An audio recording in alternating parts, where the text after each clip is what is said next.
యెషయా గ్రంథం 50వ అధ్యాయం 5వ వచనం కూడా చదవండి ఒకసారి. యెషయా గ్రంథం 50వ అధ్యాయం 5వ వచనం. ప్రభువగు యెహోవా నా చెవికి, చెప్పండి, నా చెవికి వినుబుద్ధి పుట్టింపగా నేను ఆయన మీద ఆహా, తిరుగుబాటు చేయలేదు. ఎంత బాగుందండి ఆ మాట. దేవుడు నాకు వినుబుద్ధి పుట్టింపగా నేను ఆయన మీద ఏం చేయలేదు, తిరుగుబాటు చేయలేదు. వినకుండా నేను తొలగిపోలేదు, వినకుండా నేను ఏమవ్వలేదు, తొలగిపోలేదు. స్తోత్రం చెప్పండి, హల్లెలూయా. వినుబుద్ధి ఉన్నవాడు ఎవరి మీద తిరుగుబాటు చేయడనమాట, దేవుని మీద తిరుగుబాటు చేయడు. దాన్ని ఇలా మాట్లాడుకుందాం. ఇప్పుడు తిరుగుబాటు చేస్తున్నావు అంటే నీలో ఏం లేదనమాట, వినుబుద్ధి లేదనమాట. That's it, very simple. నువ్వు దేవునికి, దేవుని సేవకులకు తిరుగుబాటుగా లేస్తున్నావు అంటే, దేవుని ఆత్మకు తిరుగుబాటుతనంగా లేస్తున్నావంటే నీలో ఏమి లేదనమాట, వినుబుద్ధి లేదు, వినుబుద్ధి లేదు. చంచల బుద్ధి మార్పు చెందినప్పుడు కృతజ్ఞతా బుద్ధి వచ్చింది. చెప్పండి, విరోధ బుద్ధి మార్పు చెందినప్పుడు ఏ బుద్ధి వచ్చింది? ఇక్కడ వినుబుద్ధి వచ్చింది. దేవుని మాటకు వినుద్దాం. ఆ మాట వినడం వల్ల నేను తిరుగుబాటు చేయలేదు, నేను విరోధంగా ప్రవర్తించలేదు. విందామా దేవుని మాటలు? స్పష్టంగా విందామా? వినడం వల్ల ఏం కలుగుతుంది అన్నాడు? విశ్వాసం. వినడం వల్ల విశ్వాసం. అమూల్యమైన సంగతులు నీ జీవితంలో దేవుడు జరగడానికి ఆయన వినడం ద్వారా నీ జీవితంలో అద్భుతాలు జరుగుతాయి. 2018వ సంవత్సరంలో నేను మొజంబిక్ అనే దేశంలో సువార్త చెప్పడానికి ఆహ్వానించబడ్డాను. ఆఫ్రికా ఖండంలో మీరు ఆ మ్యాప్ మీరు జాగ్రత్తగా రీకాల్ చేసుకోగలిగితే సౌత్ ఆఫ్రికా క్రింద ఉంటుంది, అందును బట్టి సౌత్లో ఉంటుంది కాబట్టి దాన్ని సౌత్ ఆఫ్రికా అన్నారు. దానిపైన బోత్స్వానా అనే దేశం ఉంటుంది, దానిపైన కొంచెం ఇటు ప్రక్క జరిగితే మొజంబిక్ అనే దేశం ఉంటుంది. చాలా పెద్ద దేశం ఉంటుంది, లాంగ్ లెంగ్దీ కంట్రీ అది. ఇటు దేశం నుండి ఆ దేశంలో కొన్ని రోజులు ప్రయాణం చేయాలి. Typical African country. ఇండియన్స్ చాలా తక్కువ మంది ఉంటారు అక్కడ. సౌత్ ఆఫ్రికాలో ఇండియన్స్ ఎక్కువ మంది ఉంటారు, లేదా పరాయి దేశస్తులు ఎక్కువ మంది ఉంటారు. కానీ మొజంబిక్లో ఎక్కువ మంది ఫారినర్స్ కనబడరు. టిపికల్ ఆఫ్రికన్స్ అనమాట అందరూ కూడా. ఆ దేశంలో సుమారుగా వారం రోజులు ఉన్నాం మేము. వారం రోజుల్లో అనేక పాస్టర్స్ కాన్ఫరెన్స్లో దేవుని వాక్యం అందించాను. ఈవినింగ్ టైమ్స్లో క్రూసేడ్లో దేవుని వాక్యం అందించాను. చాలా గంభీరమైన పరిశుద్ధాత్మ దేవుని యొక్క కదలిక ఆ దేశంలో మేము చూడగలిగాం. ఎప్పటికీ చాలామంది నాకు మెసేజ్ పెడుతూ ఉంటారు, వెస్లీ గారు మరలా ఇంకెప్పుడు వస్తారని మొజంబిక్ అని. ఆ మొజంబిక్లో ఒక రాత్రి దేవుని వాక్యం చెబుతున్నప్పుడు సౌండ్ ఆపరేట్ చేసే కుర్రోడు అక్కడ ఉన్నాడు. చక్కగా సౌండ్ ఆపరేట్ చేస్తున్నాడు, అంత బాగానే ఉంది, చక్కగా వింటున్నాడు దేవుని వాక్యం. ప్రార్థన చేసేటప్పుడు, చివరిలో ప్రార్థన చేసేటప్పుడు ఎందుకో పరిశుద్ధాత్మ దేవుడు ప్రేరేపిస్తున్నాడు ఆ అబ్బాయిని ముందుకు తీసుకొచ్చి ప్రార్థన చేయమని. వెంటనే పిలిచాను, బాబు రమ్మన్నప్పుడు సౌండ్ ఆపరేటింగ్ నుండి ముందుకు వచ్చాడు. మోకరించాడు. తలమై చేసి ప్రార్థన చేయడం ప్రారంభించగానే అప్పటిదాకా బాగానే ఉన్నాడు.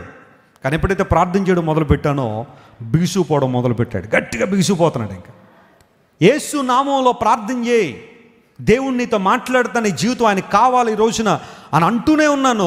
ఈ లోపల గట్టిగా బిగిసిపోతా ఉన్నాడు. చేయట్లా, ప్రార్థన చేయట్లా.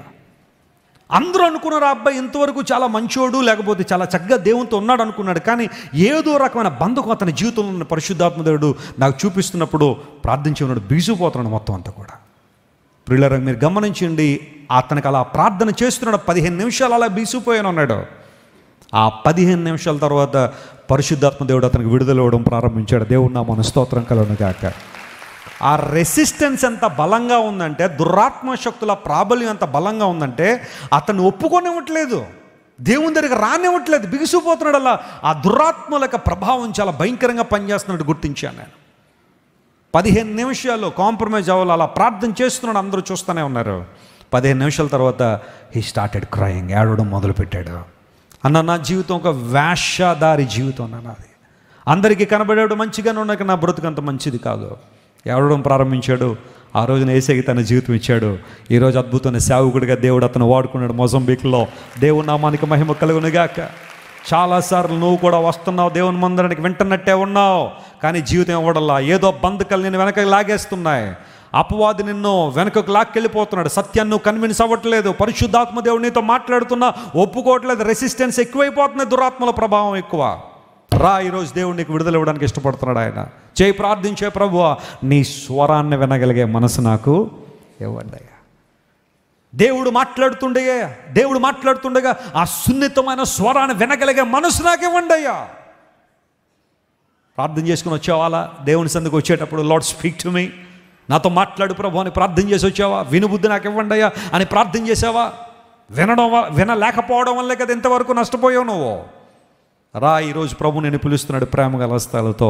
ఆయన మాట విన్న ప్రతి ఒక్కరూ దీవెన పొందారు. ఇంకో మాట చెప్తాను ప్రియులారా, ఆయన మాటలు వింటా ఉంటే ఆయన ఇంకా ఎక్కువగా నీతో మాట్లాడడానికి ఇష్టపడతాడు. స్తోత్రం చెప్పండి, హల్లెలూయా. మీరు చెప్పండి, మీరు మీ మాట విన్నోడితో మీరు మాట్లాడడానికి ఇష్టపడతారు ఎప్పుడైనా? ఆడండి నేను మాట్లాడినాను అంటారు కదా. దేవుని స్వరాన్ని వినడం నేర్చుకుంటే ఆయన ఇంకా ఇంకా నీతో ఏం చేస్తుంటాడు? ఆయన మాట్లాడడానికి ఇష్టపడుతుంటాడు. అంతకన్నా గొప్ప భాగ్యం జీవితాన్ని మరొకటి ఏదైనా ఉందా? మెల్లనైనా స్వరాన్ని వినడం కన్నా, దేవుని యొక్క స్వరాన్ని లక్ష్య పెట్టడం కన్నా ఆధిక్యత మరొకటి లేదు. బుద్ధి మారినప్పుడు అది కృతజ్ఞతా బుద్ధి అవుతుంది. ఆ తర్వాత ఏ బుద్ధి అయింది? అది వినుబుద్ధి అయింది. మీరు ఇంతవరకు విన్న దైవ సందేశం మరియు దేవుని సేవకులు చేసిన ప్రార్థన మీకు ఆశీర్వాదకరంగా ఉన్నదని విశ్వసించుచున్నాము. ఈ సందేశాన్ని మీ స్నేహితులకు, బంధువులకు షేర్ చేయండి.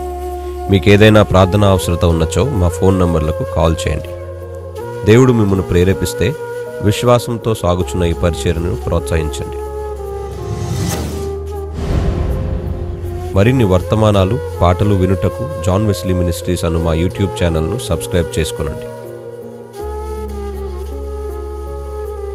ప్రభువైన యేసుక్రీస్తు కృప మీకు తోడైండును గాక.